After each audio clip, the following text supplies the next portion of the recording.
아침에 밖에 나가 보니까 간밤에 봄을 알리는 비가 이제 와 있더군요.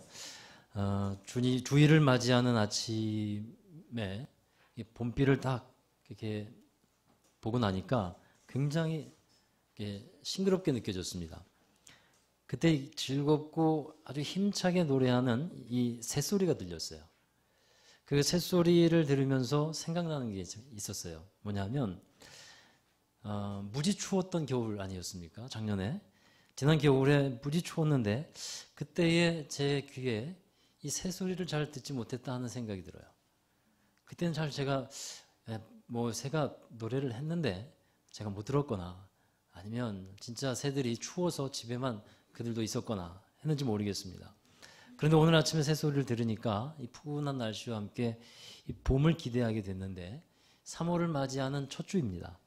오늘 봄을 기다리는 마음처럼 우리도 희망과 기대를 가지고 우리 함께 나아갈 수 있기를 주의 이름으로 축원합니다.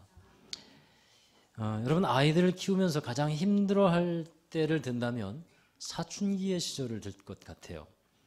아이들이 이제 사춘기의 때가 되면 정말 강하게 자아의 의식을 추구합니다.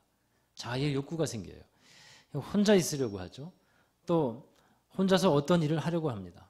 자기의 생활이 있는데 그 생활을 부모님이나 어떤 어른들로부터 간섭받는 것에 대해서 거부한다는 것을 확실하게 나타냅니다. 이런 사춘기의 시절을 보내면서 이 부모와 자녀 간의 갈등도 심화가 되기도 하는데 그런데 이 사춘기의 시절을 잘 보내고 나면 좀 성숙하게 되죠. 그리고 이제 서로 간에 봄날이 좀 찾아오기도 합니다. 신앙생활을 하면서 이와 비슷한 과정이 있는 것 같아요. 저희 얘기를 좀 하려고 하는데 제가 이제 교회를 다니면서 예수님을 믿기로 했습니다. 예수님이 나의 구주이심을 인정했고 그리고 그렇게 살기로 했어요. 이제 그렇게 시작된 신앙생활에서 기쁨도 있었습니다. 보람도 있었습니다.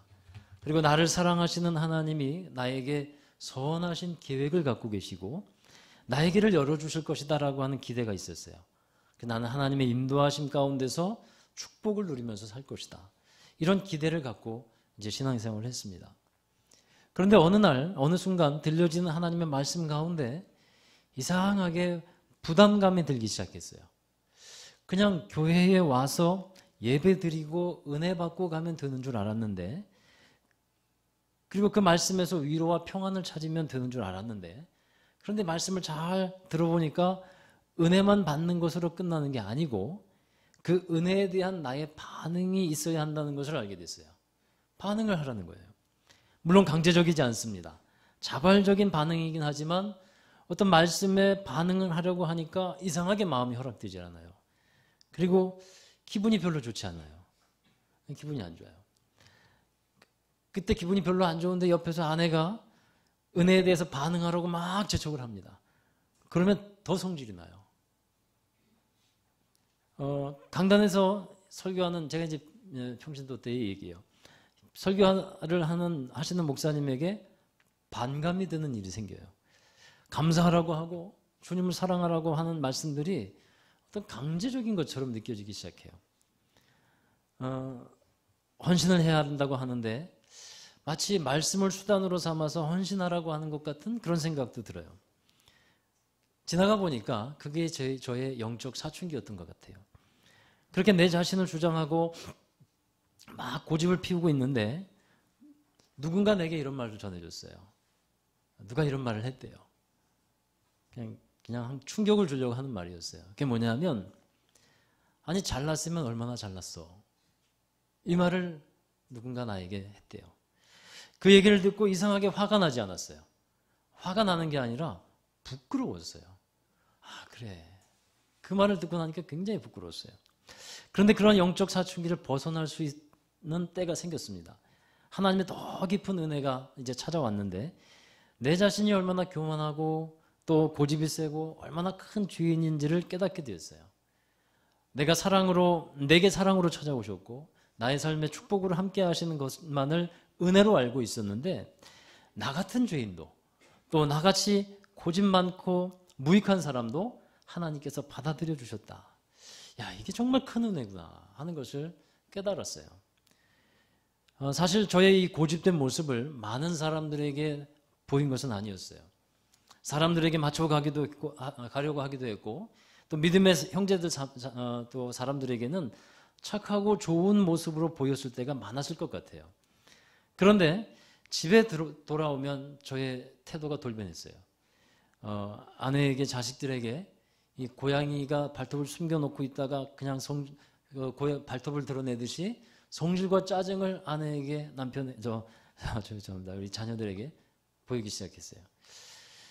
그런 일 때문에 아내가 힘들어하고 또 그러한 모습 때문에 아이들이 괴로워했던 것. 지금도 생각하면 참 미안하고 저도 마음이 아픕니다. 그렇게 힘들어했던 영적 사춘기의 근본적인 원인과 문제가 어디 있었을까? 문제는 답을 찾았어요. 문제는 뭐냐면 내가 죽어지지 않았고 여전히 내가 주인되어 있는 상태로 하나님을 믿고 있었기 때문에 그런 문제들이 다 드러났다는 거예요. 여러분, 우리가 드리는 예배, 우리의 신앙생활에서 더 많은 기쁨이 있고 또 감사가 있고 행복하기를 바랍니다. 그렇게 되기 위해서는요, 하나님이 우리에게 알려주시는 것이 있어요. 그건 뭐냐면 내가 죽어져야 하며 나의 주인됨이 바뀌어서 하나님의 주인됨이 이루어져야 한다. 그래야만 우리의 삶이 행복하고 우리의 신앙생활에 기쁨과 감사가 넘친다 하는 사실입니다. 여러분, 이것이 내 것이다 라는 생각이 드는데 하나님은 말씀합니다. 그것이 너의 것이 아니고 하나님의 것이다. 그때 갈등이 생겨요. 영적 싸움이 속에서 막 일어납니다. 만일 나의 것을 포기하지 못하고 살아간다면 어떻게 될까요? 여러분, 평생 그 갈등을 벗어날 수가 없어요. 그 갈등과 싸움 속에서 살아갑니다. 그러나 나의 것을 포기할 때, 나의 것이 하나님의 것을 인정하며 들어질 때 그 갈등과 싸움은 끝이 나게 되어 있어요. 넘지 못할 것 같고 이기지 못할 시험인 것 같잖아요. 내가 아까워서, 내 것이 아까워서 하나님께 드리지 못하는 그때 하나님이 주인 되심을, 나의 주인됨을 내려놓고 정말 믿음으로 결단해서 한 걸음 딱 나아가면요, 기쁨과 자유함이 여러분에게 몰려올 것입니다. 여러분, 우리의 예배가 바로 나를 하나님께 드리는 것인 줄로 믿습니다. 그때는 나의 자아가 부서지고 나의 성질이 죽어져서 드리는 거예요. 하나님의 약속을 신뢰하면서 나도 이제 변함없는 믿음으로 살겠다고 결단하면서 나 자신을 하나님께 드리는 겁니다. 이게 진정한 예배입니다. 그런 면에서 오늘 저와 여러분이 구약의 소제라는 제사를 통해서 하나님이 기뻐하시는 예배가 어떠한 것인지를 발견하게 됩니다. 지난주에 이어서 계속 레위기서에 있는 5대 제사를 여러분과 함께 나누고 있습니다. 우리 사순절을 맞아서 곧 이 제사는 또 제물됨은 예수 그리스도를 우리가 보게 되는데요. 레위기서, 여러분 성경을 읽어보신 분은 알겠지만 굉장히 어렵고 또 이해가 되지 않는 부분들이 많이 있습니다. 성경을 읽기로 시작해서 창세기부터 읽기 시작합니다. 창세기 출애굽기까지는 그래도 어느 정도 재밌게 잘 나아갔는데 레위기서에 가서 한 장을 읽기가 어렵습니다. 조금만 읽다 보면 잠이 오고요, 힘들어집니다. 그게 레위기서래요. 그러나 여러분, 이 제사법이나 하나님을 섬기는 법을 우리가 잘 알아가게 되면 레위기서가 또 그렇게 재밌을 수가 없어요. 그런데 이번 기회를 통해서 레위기서에 나오는 제사를 여러분이 배워가면서 이 말씀에도 레위기서에 대한 그 은혜도 깊어지게 되기를 주의 이름으로 축원합니다. 지난주에는 번제에 대해서 말씀을 드렸는데 이번 주는 소제입니다. 이 소제는 레위기 2장에 잘 나와 있는데 이 소제는 히브리어로 민하라고 하는데 이는 하나님께 드리는 선물이라는 뜻이 있어요. 소제도 번제와 마찬가지로 하나님의 은혜에 감사해서 드리는 제사입니다. 소제는 다른 제사와 다르게 오직 곡물을 제물로 바치는 제사예요. 그러니까 피가 없는 유일한 제사입니다. 모든 제사에는 다 제물에 피가 들어가요. 그런데 이 소제만큼은 피가 없어요. 번제나 화목제에도 감사의 뜻이 담겨 있는데 이 소제에도 곡식으로 드리는 감사가 들어가 있습니다. 또 소제는 단독으로 드릴 때도 있지만 주로 다른 제사 이후에 함께 드려지는 부속 제사로 쓰일 때가 많았습니다. 이 소제의 원어적인 뜻에는 또 어떤 의미가 있냐면 조공을 바치다라는 의미가 있어요. 그러니까 야곱이 에서를 만나서 그에게 드린 것을 바로 민하라고 해요. 조공을 바치는 것.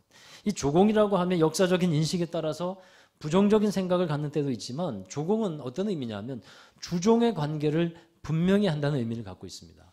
이래서 이 소제를 드리는 사람은 자신의 진짜 주인은 하나님이십니다 라고 고백하는 의미가 이 예물에 담겨 있습니다. 여러분, 우리의 예배가 그렇지 않겠습니까? 나의 주인은 하나님이십니다. 나의 인생도 나의 것도 모두 다 하나님으로부터 온 것입니다. 이러한 고백과 인정이 들어가는 것이 바로 우리의 예배이고 또 소제에서 그 예배의 정신을 발견할 수 있는 겁니다. 그리고 이 소제는 오늘 말씀해 보면 기념물로 드려졌다는 특징이 있어요. 이 다른 제사와는 달리 소제를 기념물로 드리라 라고 말씀하고 있는데 오늘 읽은 본문의 말씀이 2절, 9절, 16절에 보면 기념물로 불사르라 라고 말씀하고 있어요. 그러면 과연 무엇을 기념하라는 겁니까? 하나님께서 베풀어 주신 은혜를 기억하고 기념하라는 거예요. 풍성하게 누릴 수 있게 하신 하나님의 은혜에 감사하면서 기념하라는 겁니다. 여러분, 우리의 예배를 한번 생각해 보십시오. 우리의 예배도 기념하는 예배가 되어야 하는 겁니다. 성찬식을 행하잖아요. 우리가 이 떡과 포도주를 나누면서 그리스도의 고난과 죽음을 기억하고 기념하는 겁니다. 그 성찬식뿐만 아니고 이 예배 가운데에서도 하나님의 은혜를 기념하는 예배가 되어야 한다는 것입니다. 그리고 이 소제는요, 또 가난한 자에 대한 배려가 담겨 있어요. 레위기 5장에 보면 이 소제가 특별히 속죄 제물로 허용되는 경우가 있었어요. 어떤 사람에게 이 속죄 제물로 소제가 드려줄 수 있었냐면 속죄 제물은 반드시 이 짐승을 제물로 드려야 되는데 이 소제가 속죄 제물로 허용되는 때가 있었는데 정말 극도로 가난한 사람들이 속죄 제물을 드리기 어려울 때가 있어요. 그때는 이 소제를 속죄 제물로 허용을 하는 겁니다. 극빈자들은 짐승을 제물로 드릴 만한 능력이 전혀 없잖아요. 이때에 드린 소제물에는 속죄의 의미를 특별히 부여해 주시는 겁니다.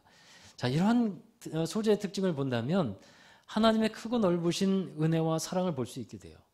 하나님의 은혜로서 아무리 가난하고 비천해도 누구든지 죄의 문제를 해결할 수 있는 길을 열어주셨다는 것입니다. 만약에 하나님께서 이스라엘 백성들에게 율법만 주셨고요, 이 제사를 허용해 주지 않았다면 구원받을 만한 사람이 아무도 없어요. 율법을 완전하게 지킬 수 있는 사람이 누가 있습니까? 다 부족하죠. 그러나 그것에 대한 용서, 또 주님께서 받아주심, 이것이 제사를 통해서 이루어졌다 하는 겁니다. 이 소제의 법칙에는 몇 가지가 있는데 첫 번째는 중보의 법칙이라는 게 있어요. 소제를 드리는 방법은 이렇습니다. 제사 드리는 사람이 하나님께 드릴 이 고운 가루를 한 움큼을 미리 정성껏 준비합니다.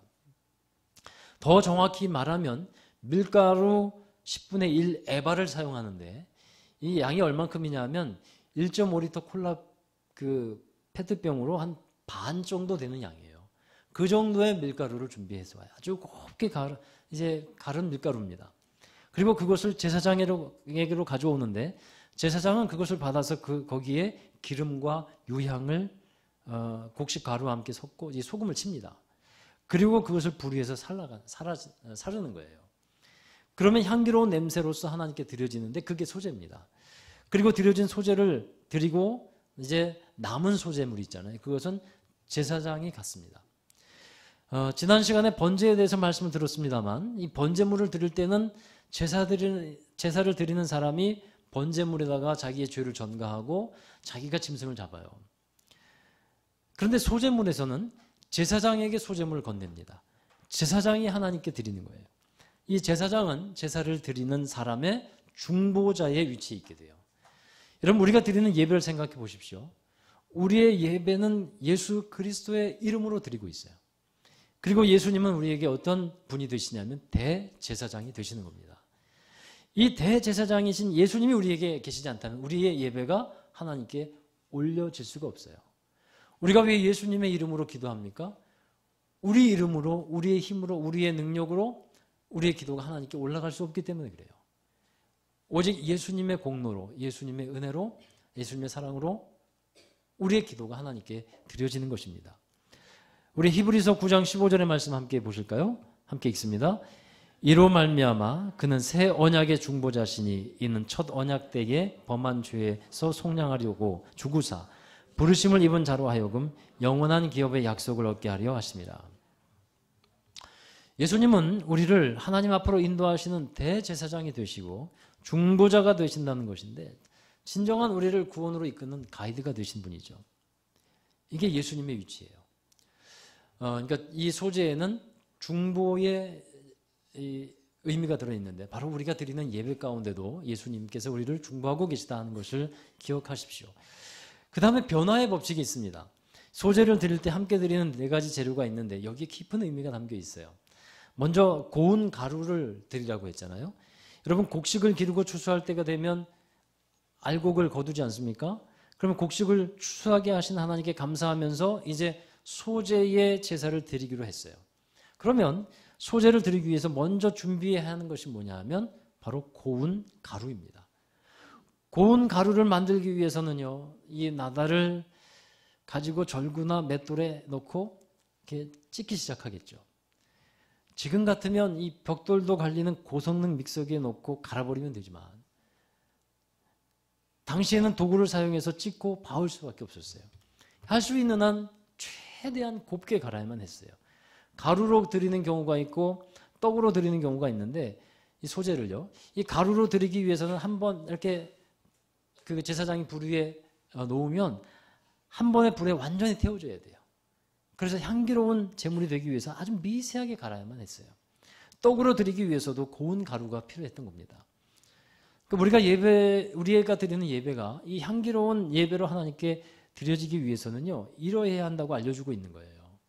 고운 가루처럼 드려져야 한다. 그럼 고운 가루처럼 드려진다는 게 뭐냐 하면 우리의 마음과 우리의 자아가 깨어지고 부서지고 곱게 갈려져야 한다는 거예요.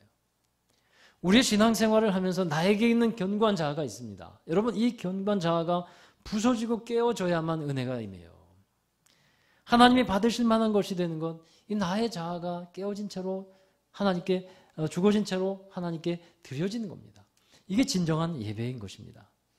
예수님은 이것을 뭐라고 말씀했냐면 자기를 부인하는 것이라 말씀했어요. 예수님을 따르기 위해서는 필요한 조건이 있었습니다. 날마다 자기를 부인해라. 그리고 자기 십자가를 지고 나를 따르라. 그러니까 나의 자아가 부인되지 않고서는, 나의 자아가 죽지 않았을 때, 나의 혈기와 나의 성질, 나의 고집, 이것이 죽지 않았을 때는요, 진정한 예배를 드리지 못한다는 거예요. 곡식 알맹이를 가루로 만들기 위해서는요, 제일 먼저 뭘 해야 되냐면 껍질을 까야 돼요. 번제에서 짐승의 가죽을 벗겨 태워 드리듯이 가루를 만들기 위해서는 껍데기가 먼저 벗겨져야만 합니다. 여러분, 우리가 벗겨내야 할 껍데기가 많이 있습니다. 많이 있어요. 그런데 그 중에 저는 이 자존심을 들 수 있을 것 같아요.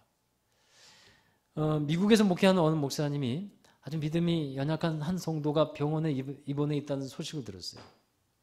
그리고 신방을 갔어요. 그 성도는 굉장히 위독한 상태에서 죽음을 목전에 앞두고 있었어요. 목사님은 이대로 이 사람이 세상을 떠나게 해서는 안 되겠다 하는 마음이 들어서 누가복음 23장에 나오는 강도의 이야기를 들려줬어요. 선생님, 예수님이 십자가에 돌아가실 때 함께 처형당한 한 강도는 마지막 순간에 회개하고 구원을 받았어요. 선생님, 지금이라도 이 강도처럼 예수님을 온전히 믿으세요. 근데 이분이 얼마나 자존심이 강하던지요. 이렇게 얘기하더래요. 다 죽어가는 목소리로, 힘이 하나도 없는데, 목사님, 나는 강도가 아니에요. 나는 강도가 아니에요. 죽음의 순간에도 자존심 때문에 예수님을 영접하지 못하더라는 거예요. 여러분, 자존심 때문에 마음이 상하고, 자존심이라고 하는 껍데기 때문에 하나님 앞에서, 사람들 앞에서 자기의 연약함, 부족함을 보이지 않으려고 합니다. 우리는 자존심이 센 사람이 되지 말고요, 자존감이 높은 사람이 되시기를 바랍니다. 자존심이 세면 자존감이 낮아지고, 자존감이 높으면 자존심이 낮아진다는 법칙이 있어요. 그러니까 하나님이 여러분을 사랑하고 계시고, 또 여러분은 하나님의 자녀라고 하는 자존감을 갖고 사시기를 바랍니다. 그 다음에 두 번째로 넣는 것이 뭐냐 하면 기름과 유향이에요. 이때 쓰는 기름을 올리브유라고 이제 하는데, 기름이나 유향은요, 더 좋은 향기를 내기 위해서 드려지는 것이었어요. 그러니까 우리의 예배에 하나님이 기뻐하는 향기가 드려지기 위해서는 필요한 것이 있습니다. 믿음으로 드리는 예배이지만 그 위에 우리가 기쁨, 감사, 주님에 대한 사랑, 이런 것을 다 거기에 넣는 거예요. 또한 헌신과 결단도 아름다운 향기를 내는 예배가 되는 것입니다. 이런 예배가 드려질 때 하나님이 그 예배를 흠양하신다는 것이죠. 그리고 네 번째로 들어가야 되는 것은 소금이 있습니다. 모든 소재물에는 소금을 치라고 했어요. 레위기 2장 13절의 말씀입니다. 함께 읽으시죠. 내 모든 소재물에 소금을 치라. 내 하나님의 언약의 소금을 내 소재에 빼지 못할지니 내 모든 예물에 소금을 드릴지니라. 예수님은 우리를 이 소금과 같다고 말씀하신 적이 있죠. 소금은 어떤 특징을 갖고 있습니까? 많은 특징이 있지만 그 중에 맛을 냅니다. 어디 가서든 맛을 내는 사람이 되어야 한다는 거예요. 마태복음 5장 13절 또 한번 같이 읽겠습니다. 너희는 세상의 소금이니 소금이 만일 그 맛을 잃으면 무엇으로 짜게 하리요. 여러분 정말 맛이 간 인생을 사는 사람들이 많습니다. 기쁨도 없어요. 감사도 없어요. 웃음도 없습니다. 소망도 없어요. 좀 표현이 그래서 죄송합니다만 이 맛 간 사람들 정말 많습니다. 그들에게는요 우리가 필요해요. 그들에겐 주님이 필요해요. 또 우리가 필요해요. 어떤 우리가 되어야 하냐면 이 소금과 같은 맛을 내는 사람이 필요하다는 겁니다. 그래서 우리가 소금과 같이 다가가서 그들에게 문제의 근원이 무엇인지 알려주고 또 회복해야 하는, 맛이 돌아오게 하는 사람이 되어야 할 것입니다. 소금과 같은 사람. 그리고 이 소금은요 특징이 또 있습니다. 썩지 않는다는 거죠. 썩지 않게 보존한다는 거죠. 하나님과의 관계의 기본이 뭐냐 하면 언약에 있습니다. 오늘 그 말씀에도 이제 13절 말씀에도 이제 나와 있지만 언약의 소금을 내 소재에 빼지 못할지니 언약의 관계를 이루라는 거예요. 그러니까 소금을 치면서 이 언약의 관계는 뭐냐면 변함없는 충성의 관계, 신실한 믿음의 관계를 다시 확인하라 하는 의미가 있습니다. 이 당시에 지금도 이스라엘에 가면 이 베두인이라고 있는데 이 베두인과 유목민들 사이에는요 서로 상호 동맹을 맺는데 보호 조약을 맺는데 그때 표시로 소금을 먹는 관행이 있어요. 이처럼 소금은 변함없는 믿음으로 살겠다고 하는 약속의 표시입니다. 그래서 이 예수님도 소금을 두고 서로 화목하라고 했고요. 우리가 예배가 어떻게 드려져야 하는지 이 소금을 치는 것을 통해서 더 명확해지는 겁니다. 변함없는 믿음으로 살겠습니다. 하나님만을 신뢰하면서 하나님만 의지하면서 살겠습니다. 그러한 고백과 결단이 들어가는 게 바로 소금을 치라고 하는 의미인 것입니다. 근데 마지막으로요, 넣지 말아야 할 것이 있어요. 그게 뭐냐면 누룩과 꿀을 넣지 말라 그랬어요. 이러한 변함없는 믿음으로 예배하고 충실한 믿음으로 살겠다는 고백과 결단은 소재물에 넣지 말아야 할 것으로 더욱 분명해지는데 누룩을 넣지 말라 그랬어요. 누룩은 어떤 효과를 내냐면요, 떡을 발효시킵니다. 그래서 부풀게 해요. 누룩을 넣지 말라는 의미는 원래의 순수한 것을 변하게 하지 말라는 겁니다. 순수한 마음, 변함없는 순전한 믿음으로 드리는 예배가 되자라고 하는 것입니다. 여러분, 꿀도 비슷한 의미가 있어요. 하나님을 향한 마음과 믿음이 변질되는 데에는 우리의 마음을 미혹하고 유혹하는 것에 넘어가기 때문에 그래요. 꿀이 벌과 나비를 유인하잖아요. 그렇죠? 우리의 마음이 세상의 달콤한 유혹에 미혹되지 않아야 함을 말씀하고 있습니다. 누룩과 꿀은요, 우리의 신앙, 우리의 믿음이 변질되지 않아야 함을 분명하게 이제 보여주고 있는 것인데, 우리의 신앙의 여정에서 여러분 아름다운 변화들이 있죠. 아름다운 변화가 있는데 그것은 성장하고 성숙하는 모습이에요. 그러나 변질은 다릅니다. 변화와 변질은 달라요. 변질은 전혀 다른 성질로 바뀌어지는 거예요. 예수님께서도 바리새인의 누룩을 조심하라고 했습니다. 제자들에게 가르쳐 주셨어요. 그 누룩이 뭐냐? 바리새인들의 외식이다. 그러니까 겉과 속이 다르다는 것을 말씀하고 있어요. 그것을 조심하라는 거예요. 한 예로 겉으로는 사랑을 말하는데 행동에는 사랑이 없어요. 그거 조심하라는 거예요. 또 겉으로는 믿음을 얘기하는데 그 행동에는 믿음이 나타나지 않아요. 그거 조심하라는 거예요. 우리가 입으로는 아멘을 하는데 삶에서는 아멘이 나타나질 않습니다. 그것을 조심하라 말씀하고 있는 겁니다. 사랑하는 여러분, 소재에 대해서 어떤 분은 이것을 예수님의 일생을 보여주는 제사다라고 말하기도 합니다. 예수님은 자신을 조금도 아낌없이 내어주셨습니다. 자기를 부인하면서 살았어요. 오직 하나님의 뜻에 복종하면서 자신을 들이셨습니다. 일생 동안 하나님을 향한 변함없는 마음, 변함없고 변질되지 않는 사랑과 믿음으로 사셨고 제자들에게 그리고 우리들에게 그 모습을 보여주시면서 나를 따라오라 그렇게 말씀해 주셨습니다. 변함없는 믿음으로 순전한 믿음으로 드리는 예배가 바로 소재입니다. 여러분, 저와 여러분이 그렇게 예배하며 살아가는 사람들이 되기를 주의 이름으로 축원합니다. 우리가 사순절을 보내고 있습니다. 이 사순절에 특별히 묵상하게 되는 것이 있는데요. 이게 바로 십자가예요. 여러분, 십자가에 달리신 예수님을 우리가 바라봅니다. 십자가에 달리신 예수님.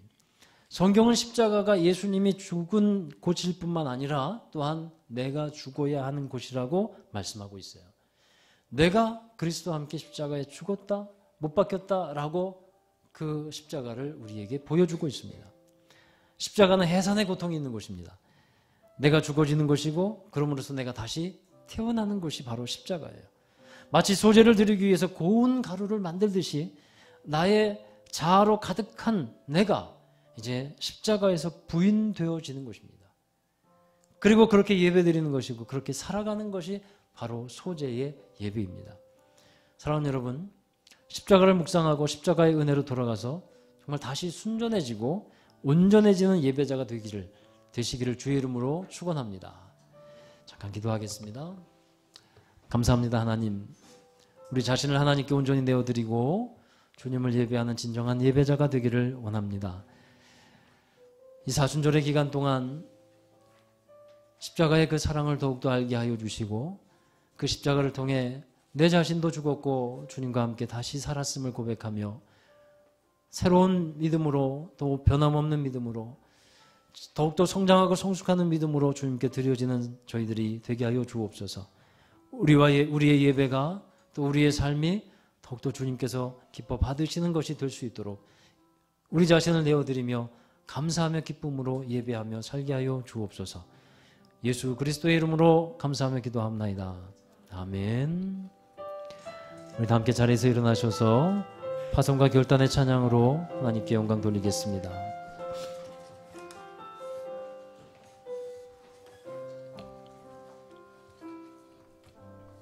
무엇이 변치 않아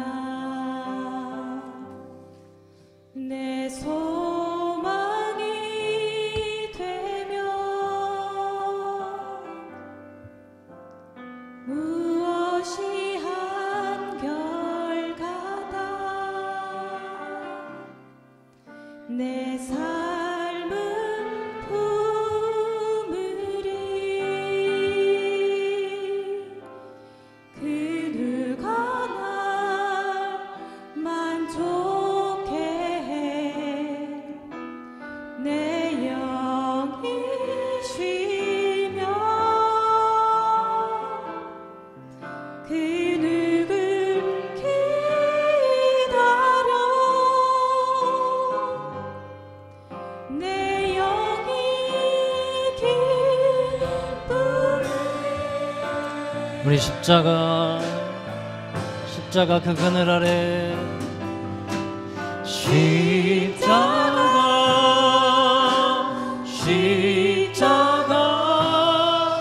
그 그늘 아래 내 소망이 있네. 십자가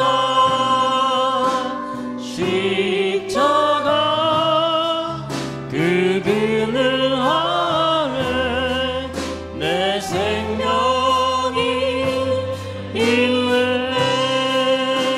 무엇이 변치 않아 무엇이 변치 않아 내 소망이 되며 내 소망이 되며 무엇이 한결같아 내 삶을 품으리 그 누가 날 만족해 해 내 영이 쉬며 그 누굴 기다려 내 영이 기쁘리 내 영이 기쁘리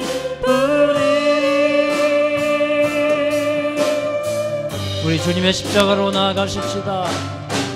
십자가 우리를 살리신 십자가 그 그늘 아래 내 소망이 있네 우리의 생명 우리의 소망 십자가 그 그늘 아래 내 생명이 있네 한 번 더 고백하십시다. 십자가 십자가 십자가 십자가 그 그늘 아래 내 소망이 있네 십자가 십자가 그 그늘 아래 내 생명이 있네. 우리 함께 기도하십시다. 우리 소재를 통해서 우리가 어떻게 예배해야 되는지 어떻게 주님 앞에 나아가야 되는지 배웠습니다. 깨닫게 되었습니다. 우리 자신이 우리의 나에 있는 자아가 나의 성질과 나의 고집이 주님 앞에서 죽어졌음을 인정하고 곱게 갈려진 고운 가루와 같이 우리 하나님 앞에 온전한 모습으로 또 새로운 주님께서 받으실 만한 모습으로 나아가십시다. 하나님 나의 모습을 새롭게 하여 주시고 나의 자아를 깨트리기를 원합니다. 그리고 변화된 모습으로 주님께서 기뻐하는 모습으로 예배하며 살게 하여 주옵소서. 우리 함께 통성으로 기도하시겠습니다.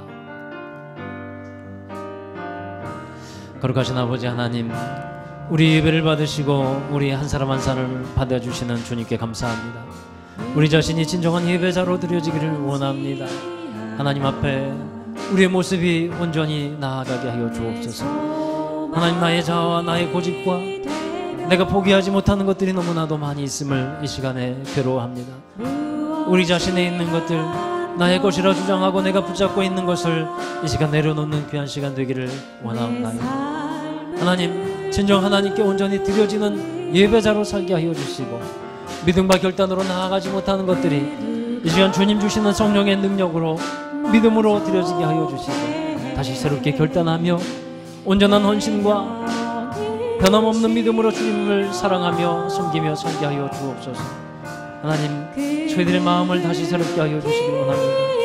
우리 안에 있는 견고한 자아의 껍데기가 너무나도 많습니다. 죽어졌는 줄 알았는데 깨어졌는 줄 알았는데 다시 일어나는 교만과 우리의 고집스러운 마음들이 있습니다.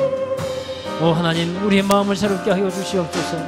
주님의 말씀으로 살아오게 하여 주시옵소서. 주님의 성령으로 우리의 마음을 두드리셔서 주님 다시 새롭게 하시고 우리의 자아가 깨어짐이 하나님의 은혜 받은 심령으로 하나님의 생명과 은혜를 누리며 살아가는 심령으로 살게 하여 주옵소서. 오직 십자가에서 내가 죽어졌음을 인정하고 하나님이 말씀하시는 것에 순종하며 살아갔던 예수 그리스도를 본받아 살게 하여 주시옵소서. 주님 온전히 예배하는 자가 되게 하여 주옵소서. 하나님 고운 가루처럼 주님 앞에 온전히 드려지는 저희들이 되게 하여 주옵소서. 우리의 자아의 껍데기가 너무나도 견고합니다. 그것으로 인해 우리 속에서 일어나는 싸움들이 있고 갈등들이 있고 부담이 있고 아픔이 있습니다. 그러나 하나님 내려놓을 수 있는 주님 주시는 성령의 능력 안에 주시는 용기와 믿음을 허락해 주옵소서. 그 믿음으로 우리 자신을 하나님 앞에 깨뜨리며 내가 그리스도와 함께 십자가에 못 박혀 죽었음을 인정하고 주님과 함께 새로운 생명의 삶을 살아가는 존재임을 깨닫고 우리에게 있는 자존심도 자존감으로 바뀌어지게 하여 주셔서 하나님 주시는 기쁨과 감사로 드려지게 하여 주옵소서. 진정한 예배자가 되기를 원하옵나이다. 하나님 진정히 주님께서 기뻐 흠양하시는 예배가 되게 하여 주시고 기쁨과 감사로 드려지게 하시고 믿음으로 드려지게 하시고 우리의 삶에 주님께서 행하셨던 것처럼 우리가 주님의 말씀에 순종하며 아름다운 믿음의 길을 걸어가는 모든 성도들 되게 하여 주옵소서. 이 예배의 자리뿐만 아니라 우리의 삶의 자리에서도 주님과 동행하게 하시고 우리의 삶의 자리에서도 주님의 말씀에 순종하며 주님의 말씀을 살아내는 하나님의 나라 백성들 되게 하여 주시옵소서. 여러 가지 아픔들로 인해서 견고해졌던 자들, 그 껍데기들을 하나님께서 십자가에 못 박으시고 우리의 혈과 육으로 사는 것이 아니라 하나님의 사랑으로 주의 능력으로 살아가게 하여 주옵소서. 이제는 우리 구주 예수 그리스도의